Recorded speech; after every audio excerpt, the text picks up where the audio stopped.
E papiando nem problema laboral, a sindicato FTA está tendo dia bastante ocupado. Riba é strip de hotel High Rise, mientras que um banda não está preparando para o referendo amanhã, de viernes, na Rio Palace. A ministra explica trabalhadora de Radisson Resort tocante processo de venda. A invitar empregado para uma reunião no hotel para 4 horas da tarde, em qual o sindicato FTA, junto com a gerência do hotel, explica trabalhadora de como o processo de venda está indo.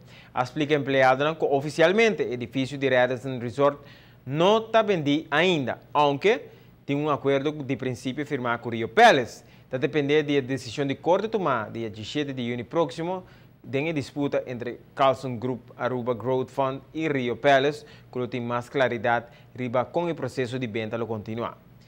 De nosso noticiário de manhã, nos vai contar muito mais da reunião de Avetari, em qual trabalhadora agora melhor informada de trabalho na Promé High Rise Hotel, Riba Isla.